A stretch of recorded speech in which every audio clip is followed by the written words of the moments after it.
February 3rd, 1945, Fort Oglethorpe, Georgia. 6:30 in the morning in the winter air, bit cold enough to see your breath. Anna Weber stood frozen in the doorway of the mess hall, her hands trembling around an empty metal tray.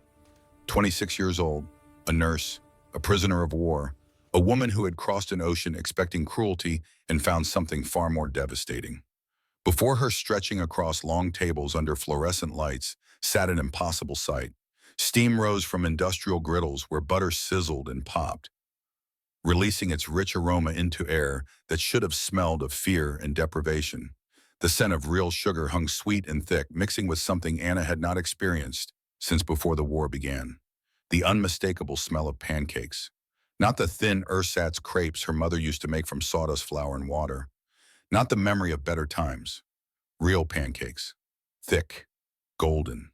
Stacked high on serving trays, each one drizzled with maple syrup that caught the light and glistened like amber. Her lips parted. No sound came out. Beside her, Elizabeth Klein whispered the words Anna could not speak. They served this to prisoners. The first tear fell before Anna could stop it, hot against her cold cheek. Then another, and another, because this was not torture, this was not starvation, this was breakfast. And for Anna Weber, it was the moment everything she had been taught to believe began to shatter like ice under a hammer. For 3 years, the Reich had pounded one message into her skull with relentless precision. America was collapsing, starving, weak. A mongrel nation drowning in breadlines and broken dreams, too soft for sacrifice, too divided by race and class to sustain a real war effort.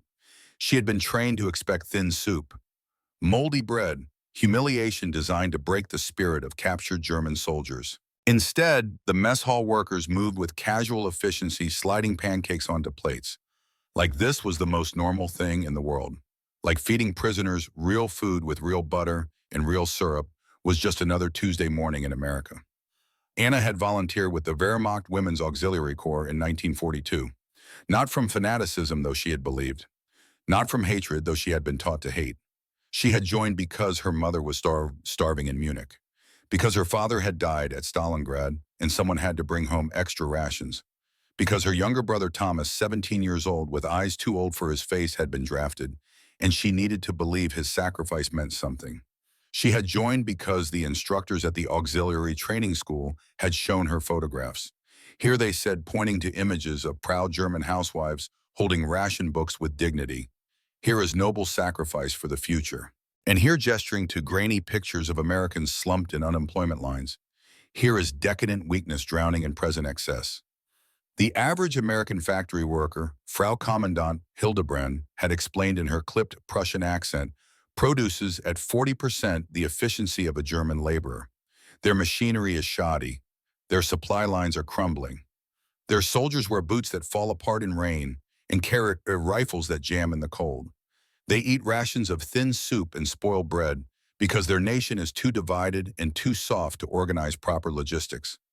Anna had written it all down in her training notebook. March 1943, the date said at the top, "We sacrifice nobly for the future. They drown in present weakness. Victory is not just possible, it is certain." But now Anna stood in an American mess hall, breathing in the smell of butter and sugar and real coffee, and every word of that training felt like ash in her mouth. To understand why these pancakes broke her, you need to understand what she had left behind. Munich, December 1944. Anna had been stationed at a Wehrmacht field hospital near the Belgian border for 18 months. She had seen things no 26-year-old should see. Boys missing limbs, their stumps wrapped in paper because proper bandages had run out months ago. Infections spreading through wounds that should have been simple to treat, killing soldiers who had survived the battlefield only to die from lack of basic medicine. Surgeries performed without morphine because the supply trains never came or came empty or never existed at all. In her hidden journal, the small leather notebook she kept tucked inside her uniform, she had written on December 10th, 1944, "We ran out of proper bandages again. Using paper. 3 soldiers died today from infections we could have prevented. The cold is unbearable. The generators keep failing. I cannot remember the last time I was warm." That same month, her mother sent a letter. The Red Cross forwarded it 3 weeks late. The paper was thin, the ink watered down, the words careful because sensors read everything. Dearest Anna, her mother had written, "We are managing. Frau Muller next door showed me how to boil potato peels to make them softer. The trick is to save the water for soup.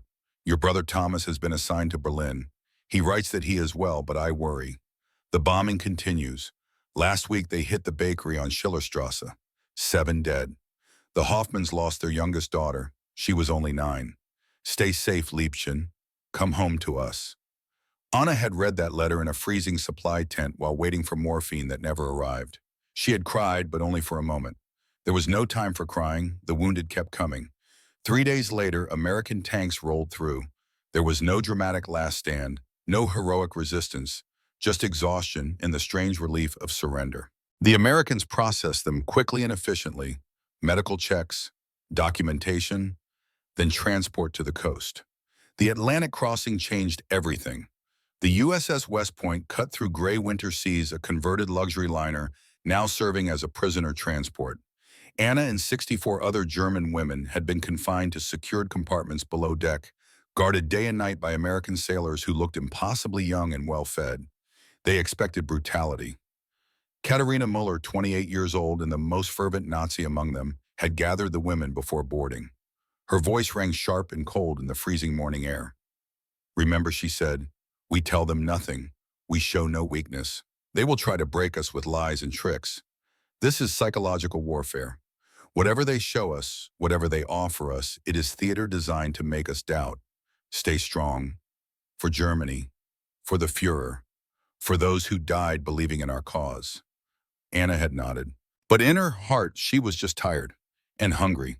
So desperately hungry that her hands shook when she was not working, and her stomach had stopped even growling, shrunk down to a hard knot of constant ache. The second morning at sea, an American sailor brought breakfast. He was young, 19, maybe 20, blonde hair, freckles across his nose, an expression of complete indifference as he slid metal trays through the slot in the compartment door. He did not sneer, did not gloat, did not even seem to register that these were enemy prisoners. Just another shift, just another meal delivery. Anna stared at her tray. Real eggs, not the powdered substitute that had disappeared from German kitchens in '42. Actual scrambled eggs still steaming, flecked with black pepper and what looked like actual cream. The eggs moved on her fork like something alive, soft and rich and impossible. White bread, soft, fresh. The kind of bread her mother used to bake on Sunday mornings before the war, when flour was still flour and not mixed with sawdust and ground chestnuts. Butter, 2 small pats wrapped in wax paper already beginning to melt from the warmth of the bread beneath them. Coffee, real coffee. Not the acorn substitute they had been drinking since 1943. The smell alone nearly made her weep. And sugar, a small bowl of white sugar, and powdered milk. Anna's first thought was poison. It had to be. Why else would the enemy waste real food on prisoners? She watched the American guards eat at a small table nearby. Same food, identical trays, same eggs, same bread, same coffee. One guard, a corporal with a Brooklyn accent, whose voice carried in the enclosed space, left half his bread uneaten. Just scraped it into a waste bin without even looking. Shrugged. Moved on to light a cigarette. For a woman who had watched Munich neighbors boil potato peels for soup, who had seen children with swollen bellies from protein deficiency, who had held the hand of a dying soldier as he whispered about missing his mother's cooking, that casual gesture hit like a physical blow.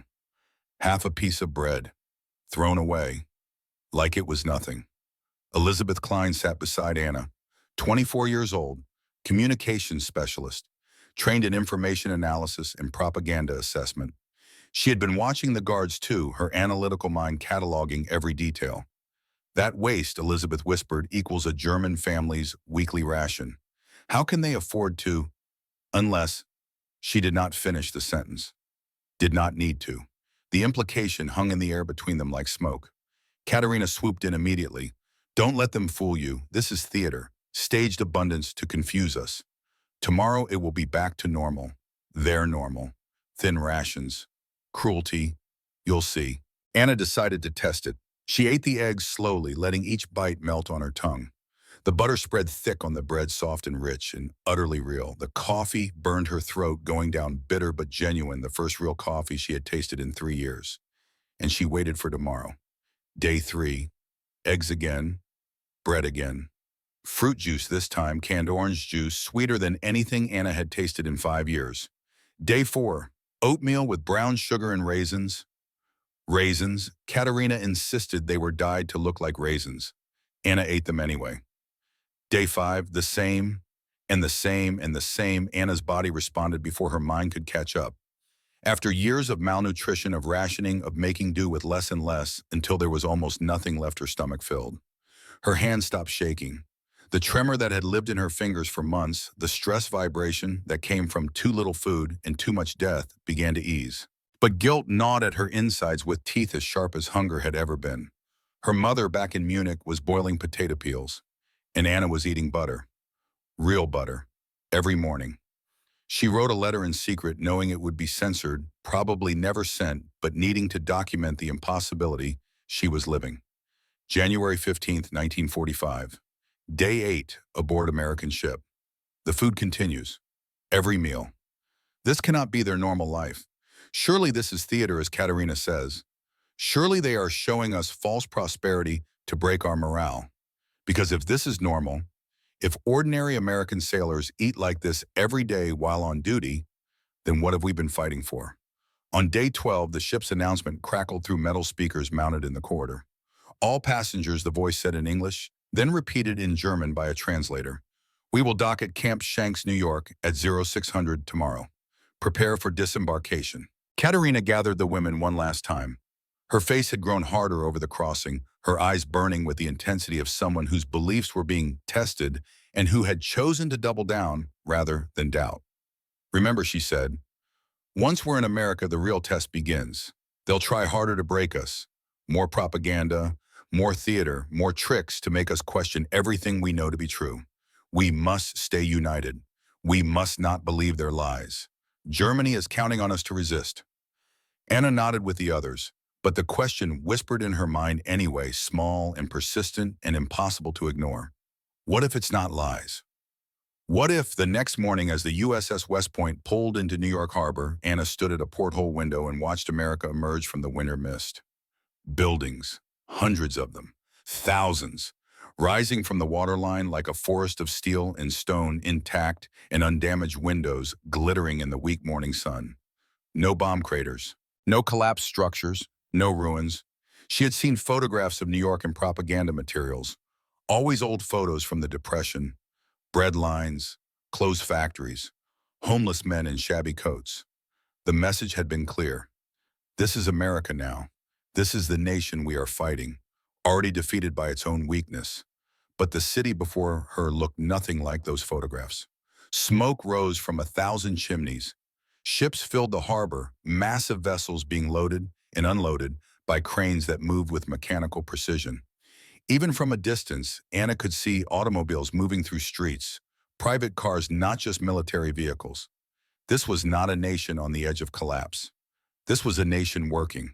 The processing at Camp Shanks took 4 hours. Medical examinations, documentation, inventory of personal belongings. The American soldiers moved with efficient boredom, processing prisoners like it was just another day at the office. Anna noticed their uniforms. Thick wool, well-tailored, no patches, no repairs, no threadbare spots worn through from too many washings. Their boots gleamed with fresh polish. The leather was supple quality, the kind of boots that had disappeared from German military supply by 1943. She remembered seeing German soldiers in late 1944, uniforms patched and repatched until more thread than original fabric. Boots with cardboard soles that disintegrated in the rain. Rifles that misfired because replacement parts no longer existed. The comparisons sat in her chest like a stone. At 1400 hours, a guard announced mealtime. The prisoners were led to a mess hall larger than the one on the ship, filled with long tables and the smell of cooking food. Anna could smell it from the doorway. Beef stew, rich, thick, heavy with the aroma of real meat and vegetables cooked together in a way that made her mouth water despite her nervousness. She received her portion from a server who actually smiled like this was normal. Like serving hot food to enemy prisoners was just part of the job. The bowl was heavy in her hands. She looked down at the contents and felt her throat tighten. Beef, actual chunks of meat, dark and tender, not the thin strips of mystery protein they had gotten in Germany. Carrots, potatoes, celery, all floating in a gravy so thick it coated her spoon when she lifted it, dark brown and glistening with fat. A dinner roll sat beside the bowl, white, soft, still warm from the oven, steam rising when she broke it open. And dessert, canned peaches in heavy syrup. Anna had not seen real fruit, since 1940. 5 years, she had forgotten what fruit tasted like. Her hands shook. The spoon rattled against the bowl. Elizabeth, sitting beside her, was crying silently, tears running down her face as she ate slowly, methodically, like she was afraid if she stopped, the food would disappear. This was not a special occasion. This was not a holiday meal. This was lunch. On a Tuesday, in a transit camp for prisoners. After the meal, as they filed out toward the barracks where they would spend the night, Anna gathered her courage. She approached a young guard standing by the door, a corporal, maybe 22 years old, with a kind face and tired eyes. "Excuse me," Anna said in halting English, the words thick with her German accent. "Is food rationed here in America?" The guard looked confused, like the question did not make sense. "Well, sure, yeah. Some things. Sugar butter sometimes. My mom complains about not getting all the sugar she wants for canning, but, not like, you mean?" His confusion was genuine. He truly did not understand what she was asking. "I mean, we get by fine. Dad still has his Sunday roast. We still have coffee every morning. It's not bad or anything." Anna realized in that moment that his rationing, his complaint about limited sugar, represented more abundance than she had seen in years. His getting by fine was her feast. His not bad was her impossible luxury. The guard shifted his weight, looking almost embarrassed. "Sorry you folks went through rough times over there. Must have been tough. Must have been tough." He had no idea. And his ignorance was not cruelty. It was normalcy. This was just how Americans lived. Even during wartime. Even with rationing. This was normal. Anna thanked him and walked away before the tears could start again. That night in the barracks assigned to the women prisoners, Anna lay on a real mattress under a wool blanket and stared at the ceiling. Around her, other women whispered in the darkness, processing their own confusion and doubt. Katerina's voice cut through the murmurs. "You see what they're doing, all of this. The food, the beds, the kind guards. It's designed to make us weak, to make us doubt. We must resist. We must remember who we are." But Anna was not sure who she was anymore. She had been a believer, a patriot, a woman who thought she understood the shape of the world and her place in it. Now every certainty felt like sand slipping through her fingers. She thought about the training she had received, the confident assertions from Frau Commandant Hildebrand, American factory workers at 40% efficiency, American supply lines crumbling, American soldiers poorly equipped and poorly fed. She thought about the guard's casual mention of his father's Sunday roast, the mess hall worker's smile, the butter thrown away without a second thought. And she thought about her mother in Munich boiling potato peels, about Thomas in Berlin, if he was even still alive, about all the boys she had watched die in that field hospital, believing they were dying for something that mattered. Elizabeth's whisper reached her in the darkness. "Anna, are you awake?" "Yes, I've been thinking about the numbers. The food deliveries I saw at Camp Shanks, the supplies being unloaded from trucks. If this is just a transit camp and they're feeding us like this." She trailed off. Anna finished the thought for her. Then the propaganda was wrong. About all of it. Long silence. Then Elizabeth's voice again, smaller this time. "Frightened. My brother died believing we were right, if we were wrong. We don't know anything yet," Anna said, though she was no longer sure she believed her own words. "We need to wait, see more, understand more." But she knew deep in her bones, where truth lived beyond ideology, that she had already seen enough. The pancakes had not been served yet. That moment still waited for her 3 days away in a Georgia mess hall. But the foundation was already cracking. The certainty was already breaking, and there was no going back. The train to Georgia left Camp Shanks on a cold January morning, steam billowing from the locomotive as it pulled away from the platform. Anna pressed her face against the window, watching New York disappear into the distance, replaced by a landscape she had been taught was collapsing, but looked nothing like the propaganda photographs. 2 days, 800 miles, through the heart of America. The passenger car rattled and swayed, but it was heated warm air hissing from vents along the floor. The seats had cushions, not luxury but functional comfort that would have been unthinkable on German military transport. Anna had ridden supply trains in 19 where soldiers sat on wooden planks in unheated cars arriving at their destinations half frozen. She watched America pass outside her window like a film reel of impossible normalcy. Farms stretched across the winter landscape, their silos full and solid against gray skies. She could see cattle in fields, actual herds of livestock, not the desperate handful that German farmers tried to hide from requisition officers. Barns stood intact, painted red or white, some with advertisements for seed companies painted across their sides in cheerful colors. Towns appeared every few hours. Small stations where the trains stopped to take on water or coal, and every town looked the same in its ordinariness. Buildings undamaged, streets clear, people going about their business in winter coats that looked warm and intact, not patched together from scraps. She saw automobiles, not military vehicles, private cars, Fords and Chevrolets parked along main streets, some actually moving civilians driving to work or market or wherever ordinary people drove when their nation was not being bombed into rubble. No craters, no ruins, no evidence that this country had been at war for 4 years. Elizabeth sat beside her, that analytical mind working overtime. She had produced a small notebook from somewhere, was taking notes in tiny handwriting that would be hard for guards to read if they confiscated it. "We've passed 6 major factories in the last hour," Elizabeth whispered. "All running, full shifts. I can see workers entering and leaving right on schedule. Lunch trucks arriving. In Germany, we cannibalize one factory to keep another running. Here they're all running. All of them." Across the compartment, Katerina refused to look out the window. She sat with her back straight, eyes fixed on the middle distance, her face set in lines of rigid determination. "Window dressing," she said when Sophie Richter, a quiet secretary from Frankfurt, ventured a comment about the farms. "They're showing us only what they want us to see.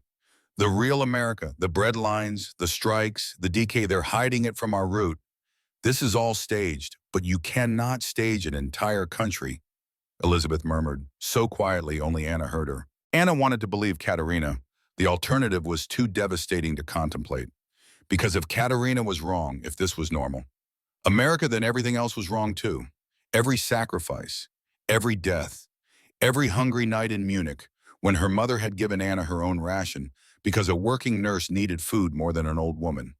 Every lie her brother Thomas had believed when he marched off to Berlin. The train turned south. The winter landscape changed. Snow gave way to bare earth, then to the first hints of green. They were entering the South, a place Anna knew only from propaganda that portrayed it as backward and violent, torn by racial hatred, proof of American moral decay. But the towns they passed looked prosperous. Not rich, working class, but prosperous in a way that made Anna's chest ache. Houses with porches, churches with tall steeples, schools that were not rubble. A normalcy that felt like an accusation. On the second day, they passed through a small Georgia town. The train slowed to navigate a junction, and Anna had time to really see it. A main street with storefronts, a drugstore, a hardware store, a movie theater with a marquee advertising a film she had never heard of. People on the sidewalk moving with purpose, carrying packages, living their lives. A woman pushed a baby carriage. The baby was bundled in a white blanket that looked clean and soft. The mother wore a coat that fit her properly, not too thin, not obviously mended. She was smiling at something someone had said. Anna thought about the baby she had seen in Munich. Thin, hungry, crying with a sound that had no hope in it. She turned away from the window. That evening, the train pulled into Fort Oglethorpe. The station was small, just a platform and a covered waiting area, but it was well maintained, electric lights already glowing in the gathering dusk. A sign read Fort Oglethorpe, Georgia, population 200, established 1902. Buses waited to transport the prisoners to the camp. American military buses, olive drab engines running smoothly. Not the patched-together vehicles Anna remembered from German motor pools held together with wire and prayer, and parts stolen from other broken machines. The camp itself appeared through the bus windows as they approached. Wooden buildings arranged in neat rows. Tall fences, yes, but well-maintained, not rusted or falling apart. Guard towers at each corner, but the soldiers in them looked bored, not menacing. An American flag hung from a central pole, barely moving in the still winter air. This was a cavalry post, originally, one of the guards explained in German, built before the First World War, converted to a POW camp in 1943. You'll be in barracks 6 and 7, two-story structures, 30 women per building. They were marched to the barracks in formation, not roughly, just efficiently. The way you moved groups of people who needed to be somewhere at a specific time. Anna's first impression of the barracks interior was warmth, actual warmth. She could feel it the moment they stepped through the door. Electric radiators mounted along the walls, clicking and humming, filling the space with heat that made her want to crumble. Bunk beds lined both sides of the long room, not straw mattresses on wooden slats, real beds, metal frames with springs, and actual cotton mattresses. Each bed had 2 wool blankets folded at the foot. No holes, no thin spots, just clean gray wool. A footlocker sat at the end of each bunk, empty now, waiting for the few belongings prisoners had been allowed to keep. Windows along both walls, glass intact curtains, even simple white cotton, but clean. Down the hall, a guard showed them the washroom. Anna walked in and stopped so suddenly that Elizabeth bumped into her from behind. Showers, a dozen shower heads mounted along tiled walls, white tile, clean tile, and beneath one shower a small dish held bars of soap. White soap, Ivory brand, the same soap she had seen on the ship, sitting there available. Multiple bars, hot water, the guard said in accented but understandable German. Turn the left handle. There's plenty, and soap is refilled weekly. Towels in the cabinet by the door. Don't waste water deliberately, but you can shower as long as you need to. Anna reached out and turned the handle of the nearest shower. Water spurted, then steadied into a strong stream. She held her hand under it. Within 30 seconds, the water was warm. Within a minute, it was hot. Actually hot. Steam began to rise. She turned it off quickly, afraid this was some kind of test, some trick, where using the hot water would result in punishment. But the guard had already moved on, showing them the toilets, actual flush, toilets, not latrines, explaining the mess hall schedule and work assignment process. That first evening, after a dinner of pork chops, mashed potatoes, green beans, and applesauce, that Anna could barely eat because her throat kept closing with emotion, she returned to the barracks. The other women were talking in small clusters. Some around Katerina, listening to her insist that all of this was temporary, a facade that would crack any day. Others gravitating toward Elizabeth and Anna, their voices low and uncertain, asking questions nobody could answer. Anna took a towel from the cabinet, walked to the shower room. Most of the women had not showered yet, still too nervous, still waiting to see if there would be consequences. She turned on the hot water, let it run until steam filled the small, tiled room. Then she undressed and stepped under the stream. The heat hit her like a wall, hot water hotter than she had felt in years, running over her shoulders, down her back, soaking into hair she had not properly washed since before her capture. She stood there, just stood there, letting it happen. Her body remembered warmth, remembered what it felt like to be truly clean, truly warm. Muscles relaxing under heat instead of clenched against perpetual cold. She had been cold for so long. Since 1943, maybe since 1941. A coldness that lived in her bones that no amount of layering could fix because it came from not enough food and not enough fuel and not enough hope. The hot water washed it away, not forever, but for these minutes she was warm. She picked up the ivory soap. It smelled clean, simple. She lathered her hair, her body, watching gray water swirl down the drain. The water of 3 years of war, of field hospitals and fear, of propaganda and certainty. She stood under that shower for 15 minutes.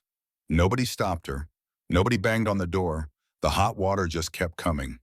When she finally emerged, wrapped in a towel that was thin but clean, she found Elizabeth waiting.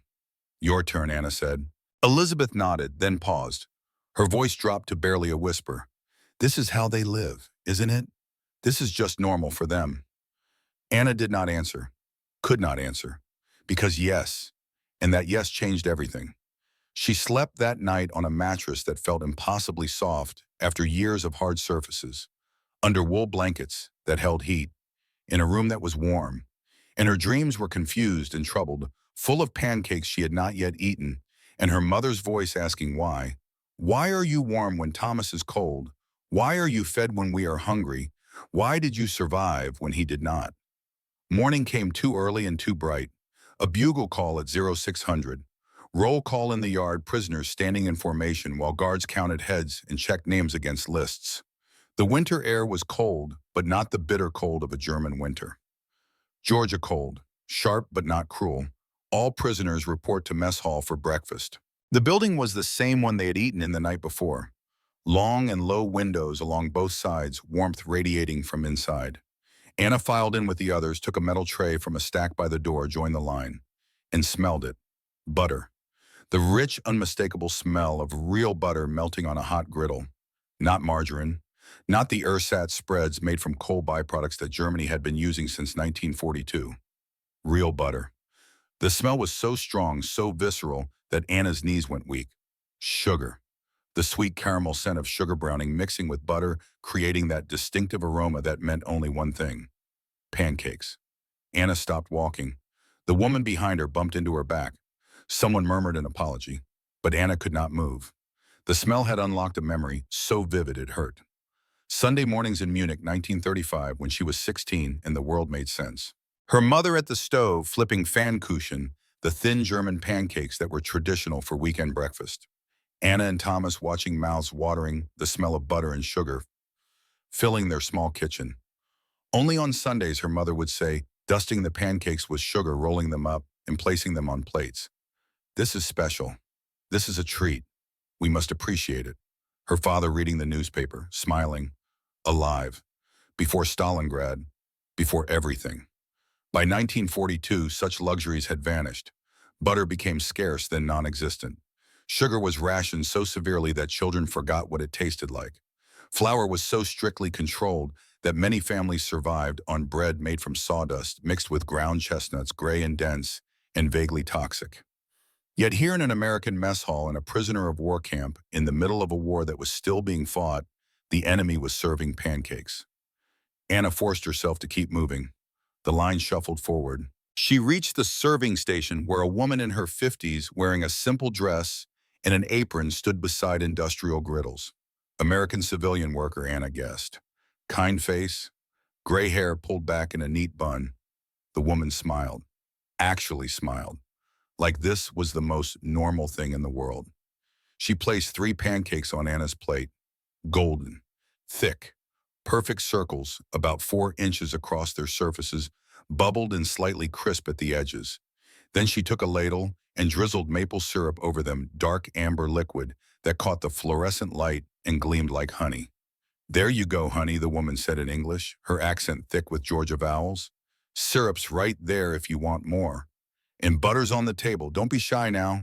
Don't be shy. Anna carried her tray to a table, sat down, placed the tray in front of her with hands that shook so badly the tray rattled against the table. Elizabeth sat beside her. Sophie across from them. Neither spoke. Both stared at their plates with identical expressions of disbelief. The pancakes were perfect. Steam rose from them where the hot syrup had melted into the cake.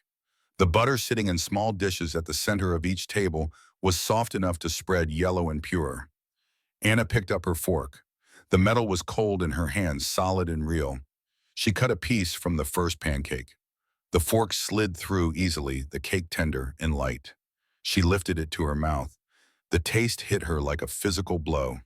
Sweet, rich. The maple syrup thick and genuine, not the artificial flavoring she vaguely remembered from before the war. The butter melting into the warm cake, creating pockets of salt and cream that balanced the sweetness perfectly. The pancake itself was light, fluffy, with that distinctive texture that came from real flour, real eggs, real milk, real baking powder. It was perfect. It was impossible. The tears came without warning, hot against her cheeks, falling onto the table, onto her tray, mixing with the syrup. She could not stop them, could not even slow them. Her shoulders shook. Her throat closed around a sound that was half sob, half something without a name. Elizabeth was crying too. Silent tears running down her face as she ate slowly, mechanically, like if she stopped, the food would disappear and this would all be revealed as a dream. Around them, other women were having similar reactions. some crying openly, some eating with fierce concentration, some unable to eat at all, just staring at the plates in front of them. Only Katerina's group ate quickly and without emotion, their faces carefully blank, refusing to acknowledge that anything significant was happening. Anna could not finish the pancakes. The third one sat on her plate untouched, while her stomach twisted with emotions too complicated to name. She wrapped it in a napkin, folded it carefully, carried it back to the barracks like evidence. Evidence of what she was not sure. Evidence that the propaganda had lied. Evidence that America was not starving. Evidence that even prisoners, even enemies, could be fed real food with real butter and real syrup, while her mother boiled potato peels in Munich. Evidence that everything she had believed was wrong. Katerina was waiting in the barracks, arms crossed, face hard. The other women from her group clustered behind her, their expressions mirroring her anger. "You and your friend made a spectacle," Katerina said, her voice cut like glass, crying in front of the enemy, showing weakness. "This is exactly what they want. They feed us well to make us soft, to make us doubt, to break our morale. And you're helping them." Anna stopped, turned, looked at this woman who had been so certain of everything, whose certainty had been armor against doubt. "I cried," Anna said quietly, "because they gave us better food than my mother has eaten in 5 years. I cried because everything we were told was backwards. They said Americans were starving. They said American soldiers ate thin soup. They said America was too weak to sustain a war." She held up the wrapped pancake. "This is what they give to prisoners. While our families starve, while our soldiers die, this is their normal." Katerina's face flushed red. "It's manipulation, psychological warfare. You're falling for exactly what they designed. This abundance is temporary, staged. They can't sustain this. Any day now the facade will crack and we'll see the truth." Anna felt something shift inside her, a foundation crumbling, a certainty dissolving like sugar in water. "Then why do the guards eat the same food?" she asked. "Why does that corporal throw away half his bread? Why is there more coming from the kitchen right now?" The sound of the mess hall was audible even from the barracks. The clatter of dishes, the hum of industrial equipment, the ongoing preparation of food constant and unending. Katerina stepped closer. Her voice dropped to a hiss. "If you keep spreading this defeatist poison, I'll report you to Oberfuhrer and Schmidt. We are still German soldiers. We have a duty to resist, to maintain discipline, to not let the enemy break us." Anna looked at her, really looked, and saw fear beneath the anger. Fear that the world was not what Katerina needed it to be. Fear that all the sacrifice, all the belief, all the righteousness had been for nothing. "Report me then," Anna said. "But it won't change what we're seeing. It won't change what we're eating. It won't change the fact that their prisoners live better than our civilians." The barracks went silent. Every woman listening, every woman processing. The split happened without anyone declaring it. No vote, no announcement. Just a gradual sorting as women moved physically and ideologically toward one group or another. 40 women clustered around Katerina. "This is a trick. This is temporary. We must resist." 25 women drifted toward Anna and Elizabeth. "This might be real. We need to understand what this means." That evening, work assignments were posted. Under Geneva Convention rules, prisoners could be assigned to non-military labor. The Americans were practical about it. Idle prisoners caused problems. Working prisoners stayed occupied and productive.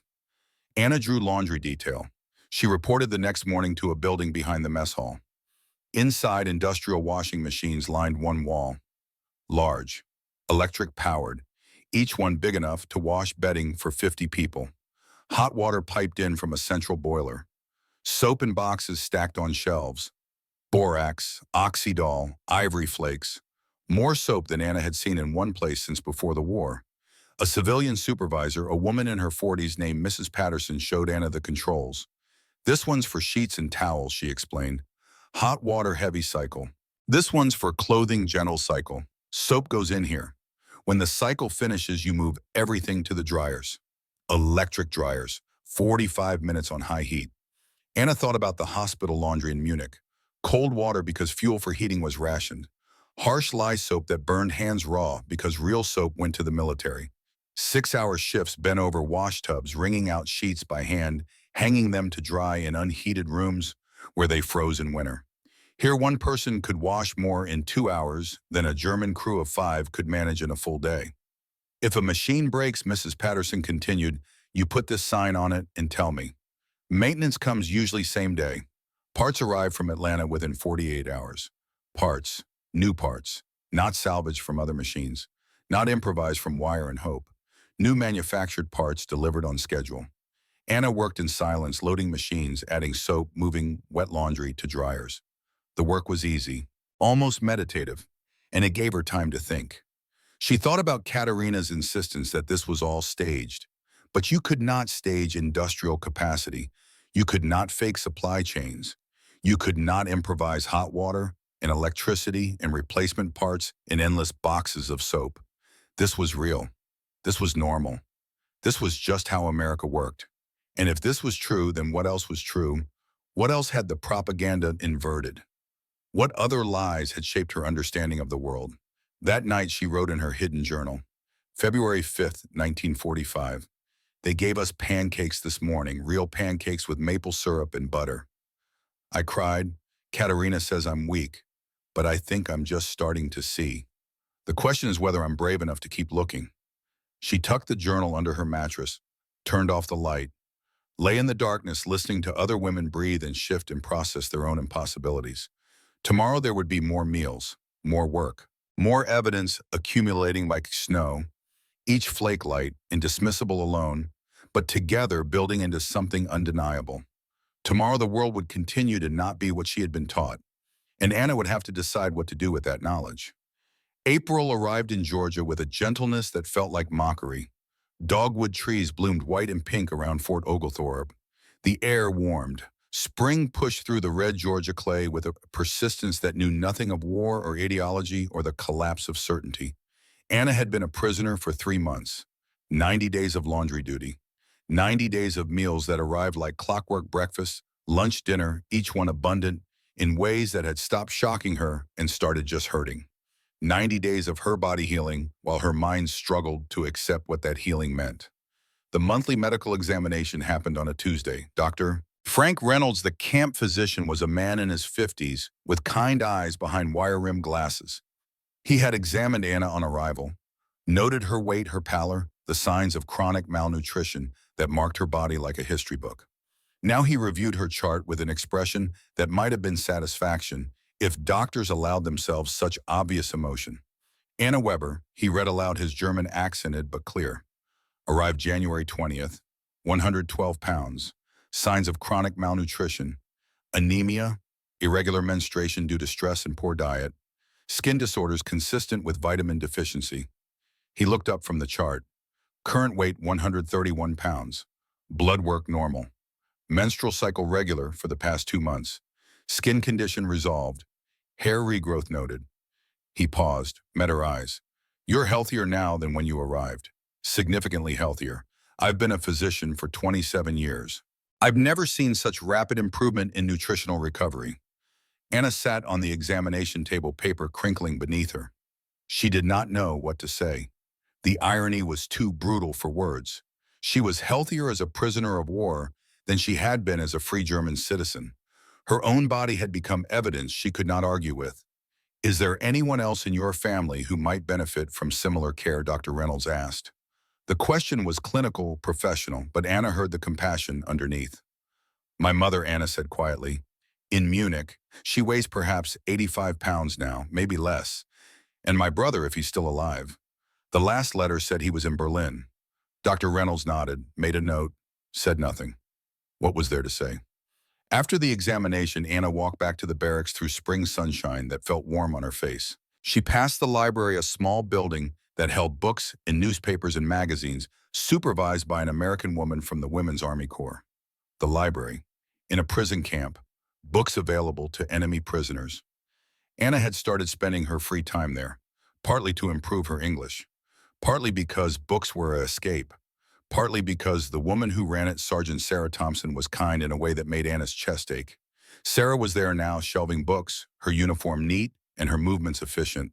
She looked up when Anna entered, smiled the easy American smile that still felt like a small miracle. Hey, Anna, Sarah said. Got some new magazines in if you want to look.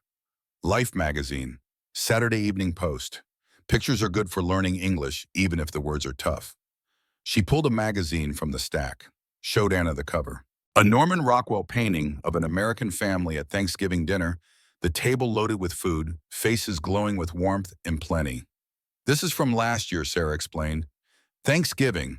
It's this holiday we have where everyone gets together and eats too much turkey. She laughed, a small, self-deprecating laugh that acknowledged American excess without shame. Anna took the magazine, flipped through it, advertisements for refrigerators and washing machines and automobiles, articles about fashion and film stars and the war effort, photographs of American homes, American streets, American normalcy. One photograph stopped her, a simple image, a kitchen, not wealthy, working class, but it had a refrigerator, a modern stove, a table with chairs, curtains on the windows. Clean, organized, ordinary. The caption read, Mrs. Dorothy Miller of Dayton, Ohio prepares dinner for her family in her home kitchen. Dayton, Anna said. You are from Dayton. Sarah moved closer to look. Oh yeah, she said. That's not far from my folks' neighborhood, actually. That could be any house on our street. She pulled out her wallet, showed Anna a photograph she carried.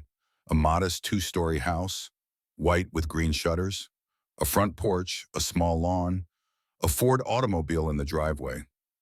That's our place, Sarah said, pride evident in her voice but not boastful. Nothing fancy. Dad bought it in '38. He works at the NCR factory, makes cash registers. Mom's a nurse at the hospital. Anna stared at the photograph. In Germany, such a house would belong to professionals, doctors, engineers, senior party officials. The automobile alone represented wealth beyond most Germans' reach. But Sarah's father was a factory worker, her mother a nurse, working class, ordinary people. Do many factory workers have houses? Anna asked carefully. And automobiles? Sarah looked confused by the question. Well, yeah, she said. I mean, some folks rent apartments in the city, but lots of people own homes, and you kind of need a car to get around. You know, Dad's had that Ford since before the war. It's not new or anything, but it runs fine. She continued oblivious to the small earthquake happening in Anna's understanding. Mom got a refrigerator in '40s, she said. Changed her life. Keeps food fresh so much longer. And we got a washing machine in '42.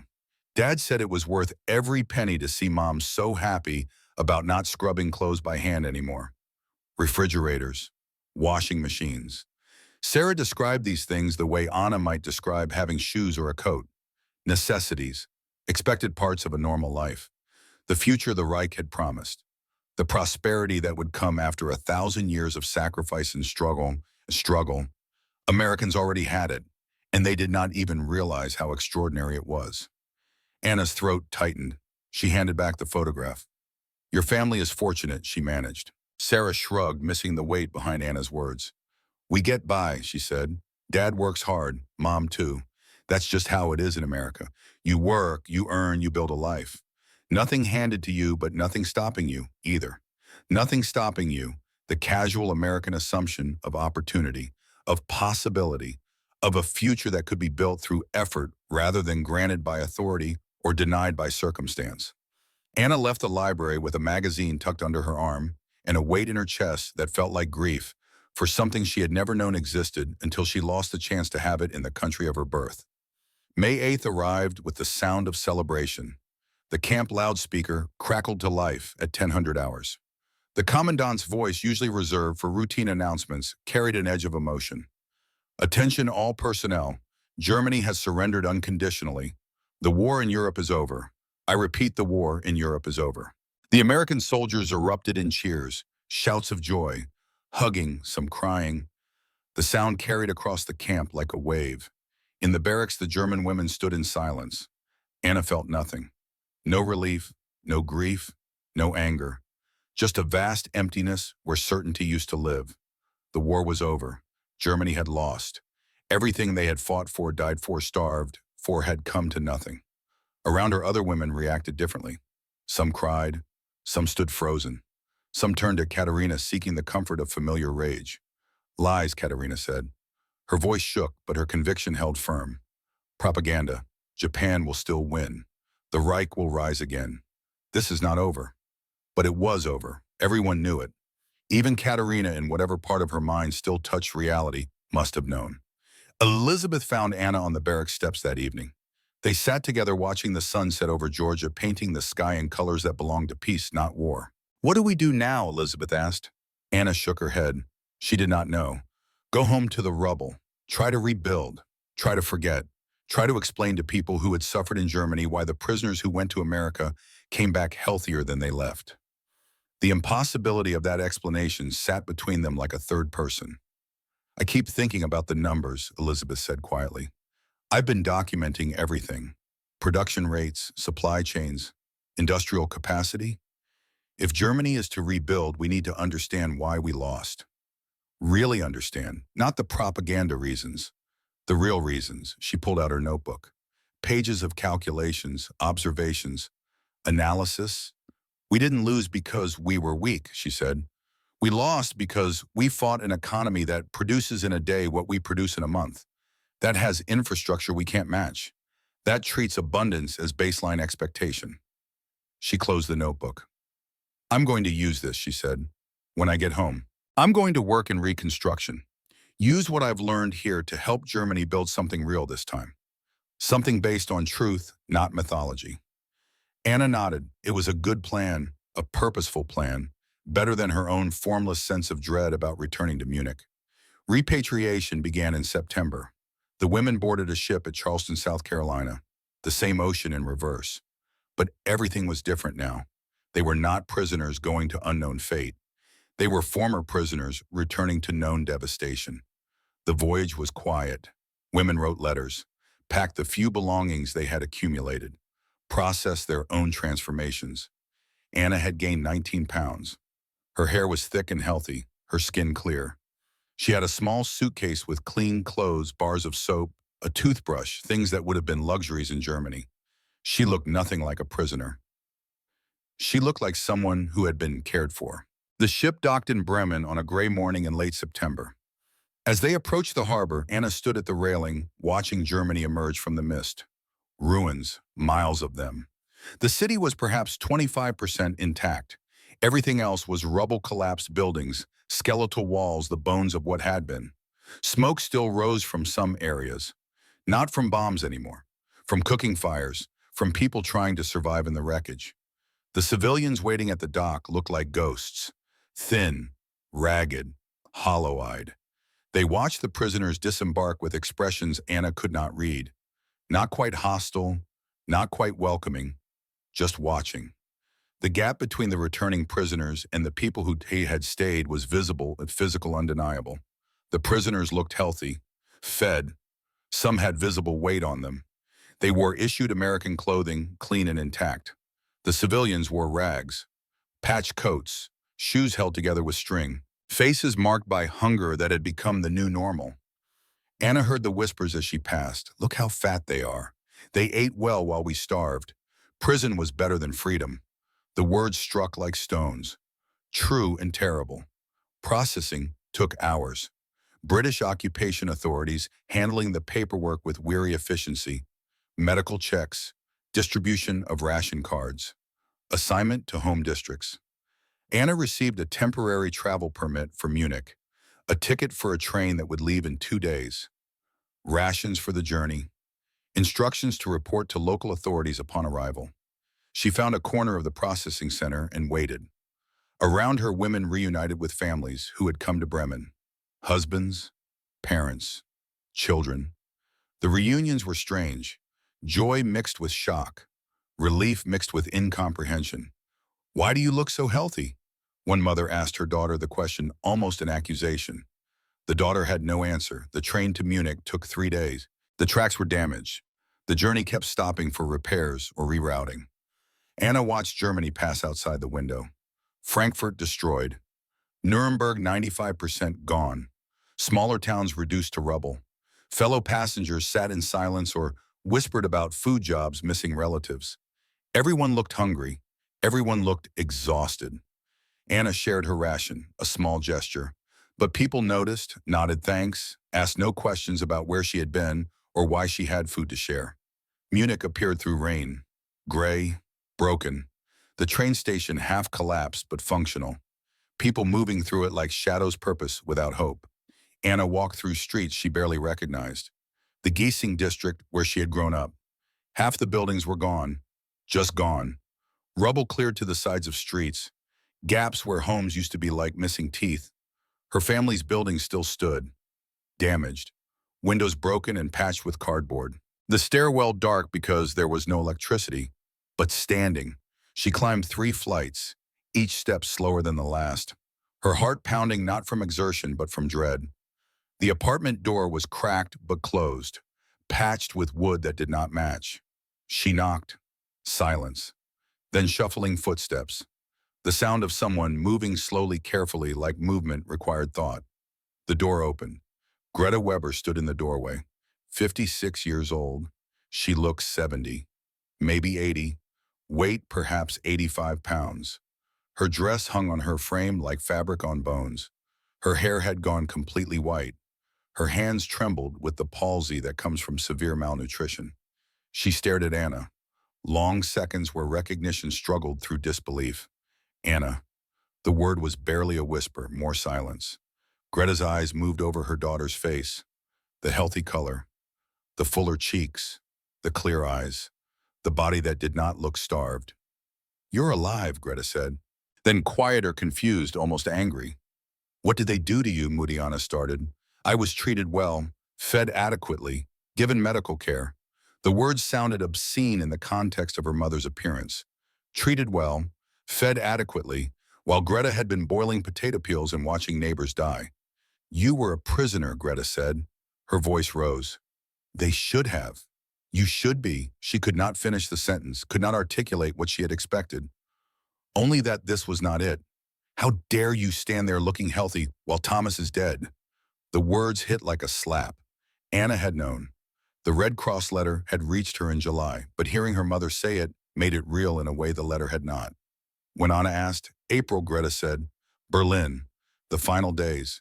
They sent me a letter. Very official. Very sorry for my loss, as if sorry means anything." Tears started down her face. Slow tears from someone who had cried so much there was barely moisture left. "My son died fighting those monsters," Greta said. "And you tell me they fed you while I boiled potato peels, while children died in the streets. You stand there looking fat and healthy, and tell me the Americans were kind." Her hand came up. The slap was weak. Greta had no strength left, but the intention landed hard. Anna's cheeks stung more from shame than impact. "Muti, please." Anna tried. "No," Greta cut her off. "Don't Muti me. My daughter would never. My daughter would be thin, broken, would have suffered like we suffered. You're not her. You're something they made, something that betrayed everything by accepting their kindness." The accusation hung in the stale air of the apartment. "He died for nothing," Anna said quietly, the truth coming out before she could stop it. "Thomas died for lies, Muti. The whole war was lies. Everything they told us about America was backwards. Their prisoners eat better than our civilians. Their factory workers live in houses. They have so much they throw food away. Get out." Greta's voice was cold now. Final. "Get out of my home. You've been poisoned by them. Brainwashed. You are not my daughter anymore. My daughter would die before she praised the enemy. Muti, out." Anna left, walked down 3 flights of dark stairs, stood in the street in the rain, and cried the tears she had been holding since February. An elderly neighbor found her there. Frau Berger, a widow who had known Anna's family for 20 years. She took Anna's arm, led her to her own apartment 1 floor down, sat her in a chair, made weak tea from leaves that had been used too many times. "Your mother will come around," Frau Berger said. "But maybe not soon. Grief does things to people, makes them need someone to blame." She paused, looked at Anna with eyes that held no judgment. "My nephew was a prisoner in America too," she said. "Texas. He came back with the same stories. The food, the treatment, everything. When he told people, they beat him, called him a traitor, a liar. He left for Berlin. I haven't heard from him in months." She poured the weak tea. "Be careful who you tell," she said. "The truth is dangerous when people need their suffering to mean something." Anna stayed with Frau Berger for 3 days.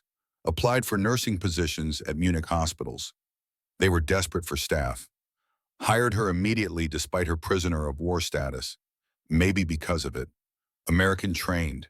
American standards of hygiene and care. She worked 12-hour shifts, treated patients with almost no supplies, watched people die from conditions that would have been easily treatable in America. Tuberculosis without streptomycin, infections without antibiotics, malnutrition without food. Every death felt like an accusation. The letter arrived in March 1946, forwarded through the Red Cross, postmarked Dayton, Ohio. Dear Anna, it began in Sarah's neat handwriting. I hope this finds you well and safe. I've returned to Dayton and started nursing school on the GI Bill. There's a program for displaced persons. Nurses especially needed. The hospital where I'm training is hiring. I could sponsor you if you're interested. It would be good to see a friendly face. The letter sat on Anna's small bedside table for a week. She read it every night. Imagine the decision. Stay in Munich and fight disbelief, or leave for a country where truth was normal. Elizabeth had already decided. She had taken a position with the Transportation Ministry in the emerging Federal Republic, using her documented observations of American logistics to inform policy, building something new from the ruins of something false. But Anna was not Elizabeth. She did not want to rebuild Germany. She wanted to stop hurting every time she saw a hungry child or a woman who looked like her mother used to look. In June, she applied for a displaced persons visa, listed Sarah Thompson as sponsor, occupation nurse.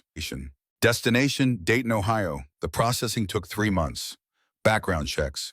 Medical examination, ironic given that American medical care had made her healthy in the first place. Interviews about her political beliefs, her wartime service, her reasons for wanting to emigrate. She told the truth. The war had shown her a different way. America had resources for healing. She wanted to be part of that instead of drowning in the consequences of the lies. They approved her application. She wrote to her mother one last time. Mutti, I'm leaving for America. I know you can't understand. I know you think I'm betraying everything, but I can't stay in a place where my health is an accusation and truth is treason. I will write. I will send what money I can. I hope someday you can forgive me for choosing life over loyalty to death. Your daughter, Anna. She never received a response.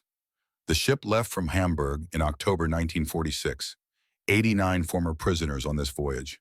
Women who had tasted American abundance and could not go back to German scarcity. Women who chose future over past. Anna stood at the railing as the ship pulled away from the dock, watched Germany shrink into the distance, felt grief and relief in equal measure. Ellis Island processed her quickly. Displaced person, sponsored, nurse. Welcome to America.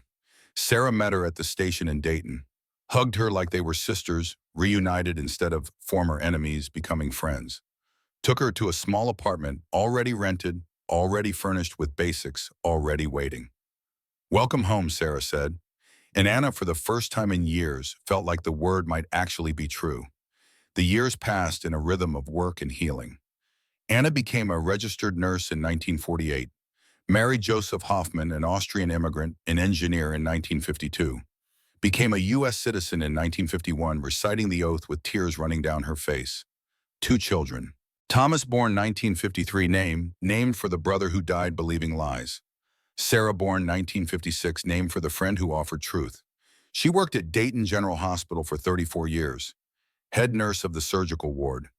Respected, valued, home. She never forgot her German, but she raised her children American, taught them the values she had learned not from propaganda, but from pancakes and hot showers, and the simple assumption that even enemies deserve dignity. In 1963, she published a memoir, Pancakes and Truth, A German Nurse's American Captivity. It sold modestly in America, better in Germany, where people were finally ready to ask hard questions about what had really happened and why. The key passage, the one that reviewers quoted, came near the end. I cried not for hunger, but because the food was perfect and impossible. It was the moment I realized everything I had believed was dust. That single breakfast did more than feed my body. It began the unraveling of a 1,000-year lie, and in that unraveling, I found something I had never known to look for. Freedom. Not from imprisonment, but from certainty that required lies to sustain itself. She sent a copy to her mother, never received acknowledgement. But 2 years later, a brief letter arrived. Not forgiveness exactly, but recognition. You're my daughter. Be safe. It was enough. Anna Weber Hoffman died in 1998 at age 79, surrounded by family, children, grandchildren. A life built on truth instead of mythology. At her funeral, her daughter Sarah stood to speak. Told a story Anna had never explained, but the family had noticed. Every February 3rd, Sarah said Mom made pancakes for breakfast. American pancakes with maple syrup and butter. Every single year, she never said why. We never asked. But now I understand. She held up her mother's old journal, the leather worn but intact. It was the anniversary of the day truth defeated lies. Sarah read from the final entry. The day kindness broke through hate. The day I learned that the most powerful weapons aren't bombs or bullets, but simple human decency extended even to enemies. The day I became free. The mourners sat in silence. Children and grandchildren who had grown up American, who had never known hunger or propaganda or the weight of ideology collapsing. They could not fully understand what that pancake had meant, what it had cost to accept it, what it meant to build a life on the foundation of that acceptance. But they understood that it mattered, that memory mattered, that the simple act of feeding prisoners real food with real kindness had changed one woman's life and through her touched all of theirs. And perhaps that was enough. Perhaps that was everything. One pancake, one moment of truth, one woman brave enough to let it change her. The world turned, the story lived. And somewhere in Georgia, in a place that used to be Fort Oglethorpe, dogwoods still bloomed every April, knowing nothing of war or ideology or the small revolutions that happen when kindness meets hunger and truth meets lies.